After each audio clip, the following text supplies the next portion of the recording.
বিসমিল্লাহির রহমানির রহিম। আসসালামু আলাইকুম প্রিয় দর্শক, আজকে আমি আপনাদের সাথে শেয়ার করব কিভাবে হাতের কাছে থাকা 2-3টা উপকরণ দিয়ে ঝটপট একদম দোকানের মতো পারফেক্ট সয়া সস তৈরি করে ফেলা যায় সেই রেসিপিটা। তাই কিভাবে ঘরে এই সয়া সসটা তৈরি করা যায় সেই রেসিপিটা শেয়ার করব। সয়া সস তৈরি করার জন্য আমি চুলায় একটা কড়াই বসিয়ে দিয়েছি।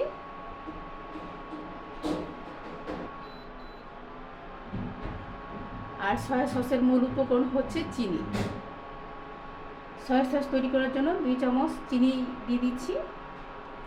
বিসমিল্লাহ।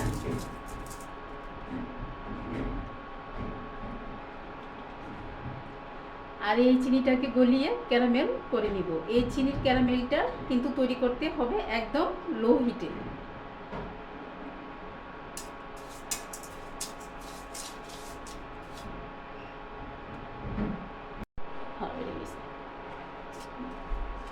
দেখুন আস্তে আস্তে চিনিটা গলে যাচ্ছে এবং ক্যারামেল হয়ে যাচ্ছে।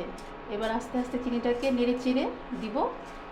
দেখুন সম্পূর্ণ চিনিটা নাড়তে নাড়তে কিন্তু কি সুন্দর ক্যারামেল হয়ে গেল। এবার এটাকে কালচে ভাব আনতে হবে, তার জন্য আর একটু নাড়াচাড়া করতে হবে। চুলার আঁচটা কিন্তু লো রাখতে হবে। হালকা নাড়াচাড়া করতে কিন্তু কালারটা চলে আসছে। এবার দিয়ে দিচ্ছি 1 কাপ পানি।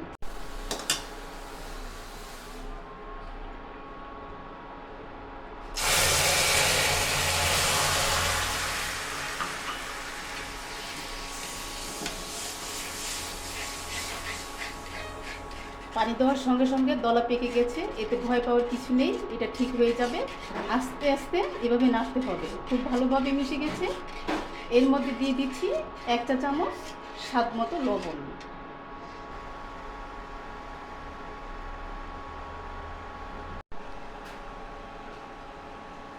দুই টেবিল চামচ দিয়ে দিচ্ছি ভিনেগার।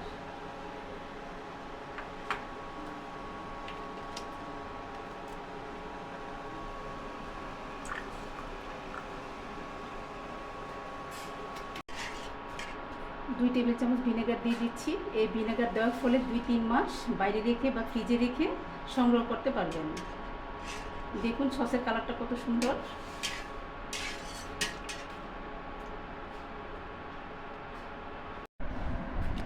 এই সয়া সস কিন্তু বর্তমান সময়ে বিভিন্ন মুখরোচক রান্নার মধ্যে ব্যবহার করা হয়, যেমন noodles, fried rice, chicken fry ও আরও বিভিন্ন রকমের দিলে এর স্বাদ দ্বিগুণ বেড়ে যায়। তাই কিভাবে ঘরে এই সয়া সসটা তৈরি করা যায় সেই রেসিপিটাই আজকে শেয়ার করেছি আপনাদের সাথে।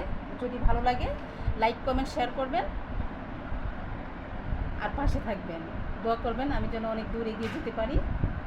আজকে এই পর্যন্ত। ভালো থাকবেন, সুস্থ থাকবেন, নিরাপদ থাকবেন। খোদা হাফেজ।